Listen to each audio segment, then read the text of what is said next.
It's about Eat Showtime at Eat Bulaga na naman po tayo mga kaparokya. Pero bago natin pag-usapan ang patungkol dyan, ay humihiling ako na pakisubscribe ang aking YouTube channel. Pakiclick ang bell icon para una kayong ma-notify sa mga bagong video na ilalabas ko. Salamat! So today is June 1, unang araw po ng buwan ng Hunyo, araw po ng Sabado at another online views update tayo mga kaparokya ng dalawang noontime show dito sa bansa, ang Eat Showtime at Eat Bulaga. Pero bago muna natin talakayin yan mga kaparokya ay kwentuhan muna tayo.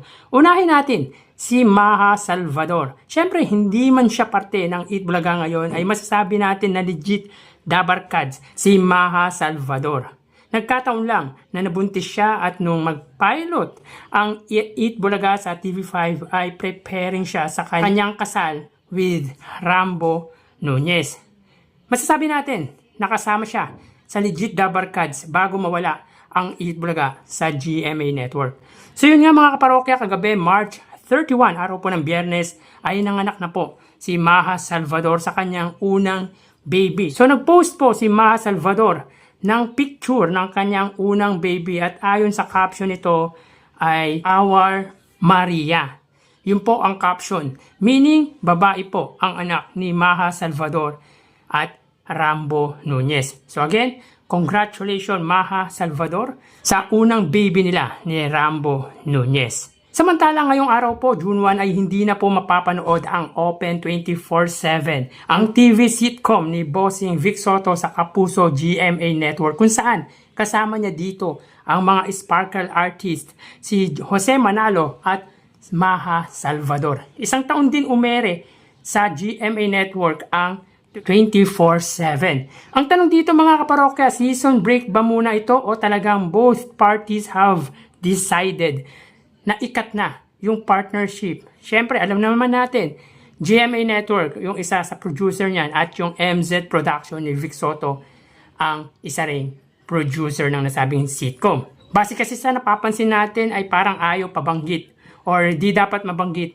sa GMA ang TVJ o yung Tito Vic and Joey. Posibilidad ba na sa TV5 na din gagawa ng sitcom si Bossing Vic Soto? Kayo mga kaparokya, dapat ba sa TV5 na gumawa ng TV sitcom si Bossing Vic Soto? Please comment down below mga kaparokya. Simula sa June 10, mapapanood na po ang Padyak Princess na pagbibidahan ni legit dabarkads Miles Ocampo. At dahil dito ay magmumove na po ang time slot ng face-to-face ni Ma'am Shi, Carla Estrada. At simula sa June 10 ay 10:15 AM na po mapapanood ito before Padyak Princess. So tara ating alamin ang online viewership ng dalawang bigating noontime show. Para sa Eat Bulaga, under TVJ Facebook page na may 2.4 million followers at sa Eat Showtime naman na may 18 million followers.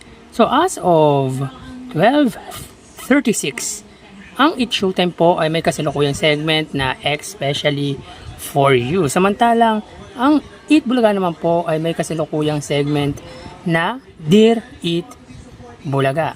So dito makikita po natin na ang Eat Showtime po ay may 15.1 thousand viewers, samantalang ang Eat Bulaga po ay may 9.7 thousand live viewers. So dito makikita po natin na angat po pagdating sa Facebook Live ang Eat Showtime ng 6,000 viewers.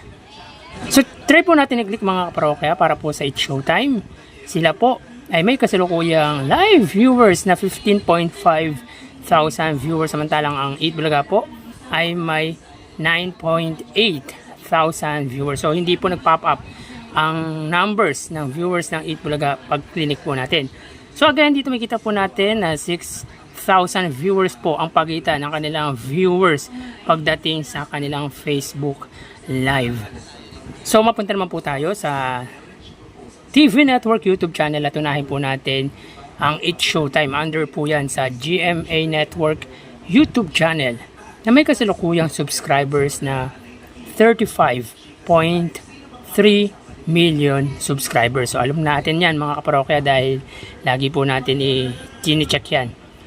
Ang Eat Bulaga naman po under TV5 Philippines na may kasalukuyang subscribers na 1.81 million subscribers. So as of 12:38, ang It's Showtime under GMA Network ay may 10,000 viewers. Ang TV5 naman po, sila ay may 39,000 live viewers.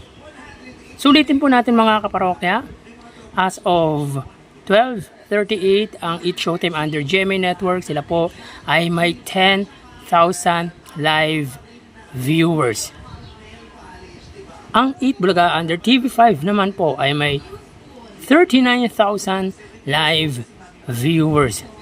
So pagdating dito sa kanilang TV Network YouTube channel, may kita po natin na angat pa rin po ang TV5 sa kanilang live sa YouTube. At dito ay lamang ang TV5 ng 29,000 viewers sa katapat na TV network na GMA Network. So mapunta naman po tayo sa main YouTube channel ng dalawang noontime show para po sa It's Showtime under ABS-CBN It's Showtime na may kasalukuyang subscribers na 2.23 million. Sa Eat Bulaga naman po under Eat Bulaga TVJ YouTube channel, ito po yung main channel ng Eat Bulaga na may 1 million subscribers. So as of 12:40, ang It's Showtime po ay may 85,000 viewers. Ang Eat Bulaga naman po, sila po ay may 66,000 live viewers. So ulitin po natin mga kaparokya, as of 12:40 PM. Ang It's Showtime po, sila po ay may 85,000 live viewers. Ang Eat Bulaga naman po, sila po ay may 67,000 live viewers. So pagdating dito sa kanilang main YouTube channel ay makikita po natin na angat pagdating sa kanilang live, sa YouTube live, ang Eat Showtime. Dito ay angat po sila ng 18,000 viewers sa katapat na noontime show na Eat Bulaga. So bali, ang total na nakuha ng dalawang noontime show ay, para sa Eat Bulaga, sila po ay nakakuha ng total live viewership na 115,000 live viewers, samantalang ang It's Showtime po ay nakakuha ng total live viewership sa kanilang online na 110,000 live viewers. So ulitin po natin, ang Eat Bulaga po ay nakakuha ng 115,000 viewers, samantalang ang It's Showtime ay 110,000 live viewers. So dito may kita po natin na angat po ang Eat Bulaga sa kanilang online live sa unang yugto ng 5,000 viewers. So again, Eat Bulaga po ang siyang umangat pagdating sa online viewership nila sa unang yugto, at ito po ay 5,000 viewers. So yan po ang lumalabas sa kanilang online viewership sa unang yugto as of 12:42, at mamaya ho magbabalik po tayo sa ikalawang yugto ng ating online views update ng dalawang noontime show dito sa bansa. Magpapaalam po muna ako pansamantala. Thank you and God bless.